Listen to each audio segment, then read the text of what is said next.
আসসালামু আলাইকুম। Hello everyone. দীর্ঘ সময় পর আপনাদের সাথে একটা চকোলেট কেকের রেসিপি এবং ডেকোরেশন টিউটোরিয়াল শেয়ার করব। আশা করি ইনশাআল্লাহ ভিডিওটা আপনাদের সবার কাছে অনেক বেশি ভালো লাগবে। আজকে আমি এখানে একটা ডিম নিয়ে নিয়েছি যেটা রুমের স্বাভাবিক তাপমাত্রায় রয়েছে। আপনাদের ডিম যদি ফ্রিজে থাকে তাহলে অবশ্যই রুমের স্বাভাবিক তাপমাত্রায় এনে তারপরেই ডিমটাকে ভেঙে নিবেন। তো আগে থেকে আমি মোল্ডটাকে রেডি করে নিয়েছি। আজকে একটা ডিমের কেক আমি এখানে ৪ ইঞ্চি একটা মোল্ডে বেক করে নিব। এখানে আমি মেজারমেন্ট কাপের 1/4 কাপে চিনি নিয়ে নিয়েছি। তো ডিমের সাথে চিনিটাকে নিয়ে আমি এটাকে একটা সাইডে রেখে দিলাম। এখন আমি প্রথমে শুকনো উপকরণগুলোকে মিশিয়ে নিব। আমি এখানে আজকে পেস্তো ব্র্যান্ডের কোকো পাউডারটা ব্যবহার করছি। আমি লাস্ট ১ থেকে ১.৫ বছর ধরে এই ব্র্যান্ডের কোকো পাউডারটাই ব্যবহার করছি। যখন থেকে মালয়েশিয়ান কোকো পাউডারের দাম অনেক বেশি হয়ে গিয়েছে। তো এরপর থেকে এই ব্র্যান্ডটা ব্যবহার করে আমার কাছে মনে হয়েছে এটা কোয়ালিটিটা অনেক বেশি ভালো। তো এরপর থেকে আমি এটাই ব্যবহার করি। তো কোকো পাউডার থেকে আমি এখানে ২ চা চামচের মতো কোকো পাউডার নিয়েছি। এরপর দিয়েছি ময়দা, খুব সামান্য দিয়েছি লবণ এবং আমি এখানে বেকিং পাউডার দিচ্ছি। এখানে আমি ফ্রেন্ডস এর বেকিং পাউডার ব্যবহার করছি। আপ আপনাদের হাতের কাছে যদি ফোস্টার ক্লার্কের বেকিং পাউডারটা এভেইলেবল থাকে তাহলে আপনারা ওইটাই ব্যবহার করবেন। ওটা দিয়ে কেকের রেজাল্ট সবচেয়ে বেস্ট পাওয়া যায়। কারণ ফোস্টার ক্লার্কের যেকোনো প্রোডাক্ট অনেক বেশি কোয়ালিটিফুল।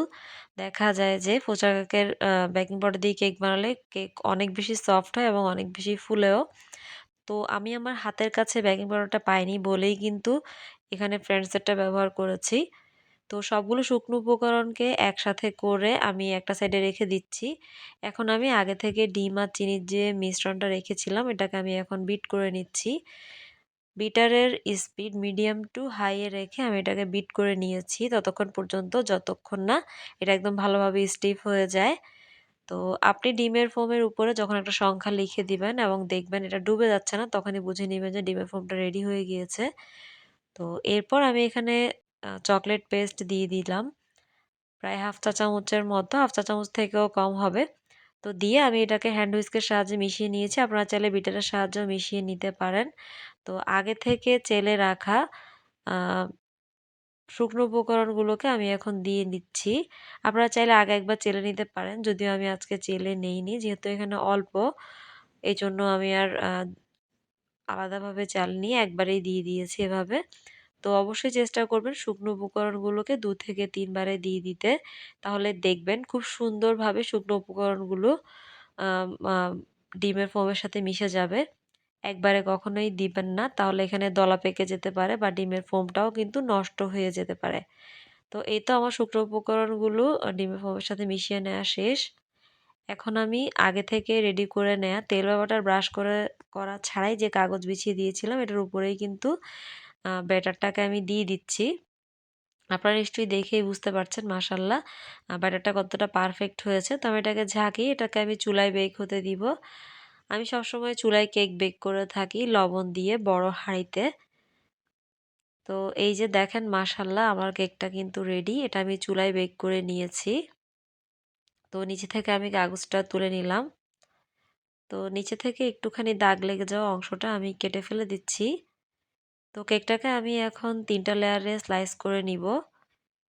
যেহেতু আমার 5 ml এর ফ্ল্যাট বক্সে আমি কেকটাকে সার্ভ করব। তো সেই ক্ষেত্রে দেখা যাবে যে কেকটা আ বক্স অনুযায়ী একটু ছোট। তো এটাকে আমি একটু কাট আউট করে নিব যাতে করে আমি এটা মোল্ডে সেট করে নিতে পারি। তো বাটিটাতে ১ম আমি খুব সামান্য পরিমাণে কিছুটা ক্রিম লাগিয়ে তারপরেই কিন্তু কেকটা দিয়ে দিব। ১ম এ ক্রিম দিতে ভুলে গিয়েছিলাম, পরে দিয়ে নিয়েছি। তো এরপর আমি এখানে নরমাল যে সুগার সিরাপ হয় সেটা আমি দিয়ে দিচ্ছি ব্রাশের সাহায্যে। সুগার সিরাপ দিয়ে দেওয়া হয়ে গেলে আমি এখানে চকলেট হুইপড ক্রিম ব্যবহার করছি। আমি কিভাবে চকলেট হুইপড ক্রিম রেডি করি এটার একটা রেসিপি অলরেডি আমার চ্যানেলে আপলোড করা আছে। আপনারা চাইলে সেখান থেকে দেখে নিতে পারেন। তো আমি এখানে স্প্যাচুলার সাহায্যে ক্রিমটাকে স্প্রেড করে দিচ্ছি। এরপর আমি এখানে চকলেট গানাশ ব্যবহার করছি। সেইম রেশিওতে যত পরিমাণে চকলেট আ কুচি নিবেন, সেইম পরিমাণে আমি এখানে হুইপড ক্রিম দিয়ে আমি এটাকে মেল্ট করে নিয়েছি। সাথে দিয়েছি ১ টেবিল চামচের মতো বাটার। তো এটাকে মেল্ট করে নেওয়ার পরেই কিন্তু আমি পারফেক্ট একটা গানাশ পেয়ে গিয়েছি। তো সেই চকলেট গানাশটাই আমি এখানে ব্যবহার করেছি। চকলেট গানাশ দিয়ে দেওয়া হয়ে গেলে আমি এখানে চকলেট চিপস দিয়েছি খুব সামান্য পরিমাণে, যাতে করে কেকটা খেতে অনেক বেশি ভালো লাগে। তো চকলেট গানাশও দিয়ে দেওয়া হয়ে গেলে আমি এখন কেকের সেকেন্ড লেয়ারটাও দিয়ে দিব। কেকের সেকেন্ড লেয়ার দিয়ে দেওয়া হয়ে গেলে আমি আবারও এই লেয়ারও সুগার সিরাপ দিয়ে নিচ্ছি। চেষ্টা করবেন পরিমাণ মতো সুগার সিরাপ দিতে, কোনোভাবেই যেন অতিরিক্ত সুগার সিরাপ না হয়ে যায়, তাহলে কেকটা খেতে খুব বেশি একটা ভালো লাগবে না। সুগার সিরাপ দিয়ে দেওয়া হয়ে গেলে আমি এই লেয়ারেও চকলেট হুইপড ক্রিম দিয়ে নিব। এই চকলেট হুইপড ক্রিমেও কিন্তু আমি চকলেট গানাশ ব্যবহার করেছি। শুধুমাত্র ইমালশন বা চকলেট পেস্টের সাহায্যেই চকলেট ক্রিম রেডি করলে কিন্তু কেকটা খেতে খুব বেশি একটা ভালো লাগে না। তো এইজন্য অবশ্যই চেষ্টা করবেন ক্রিমের সাথে চকলেট গানাশ ব্যবহার করতে। তাহলে কেকটা খেতে অনেক বেশি ভালো লাগবে এবং আপনার কাস্টমারও আপনার কেকের ভালো একটা রিভিউ দিবে ইনশাল্লাহ। তো এই তো আমার ক্রিম লাগিয়ে দেওয়া শেষ।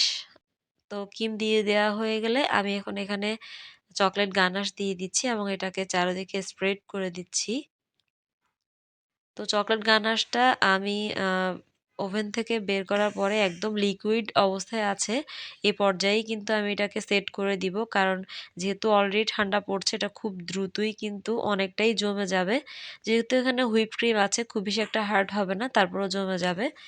তো এ পর্যায়ে আমি এখানে কিছু চকলেট টপার অ্যাড করে দিচ্ছি। যেহেতু এটা চকলেট ওভারলোডেড টাপ কেকের বক্স ছিল। তো সবগুলো টপার দিয়ে দেওয়া হয়ে গেলে আমি এখন চকলেট চিপস দিয়ে আমার কেক ডেকোরেশন শেষ করব। আলহামদুলিল্লাহ আমার এই কেকটা আমার কাস্টমার অনেক বেশি পছন্দ করেছে। আপনারা যারা চট্টগ্রামে আছেন এই কেকটা অর্ডার করতে পারেন। আজ এ পর্যন্তই, দেখা হবে অন্য কোনো দিন অন্য কোনো ভিডিওতে। আসসালামু আলাইকুম।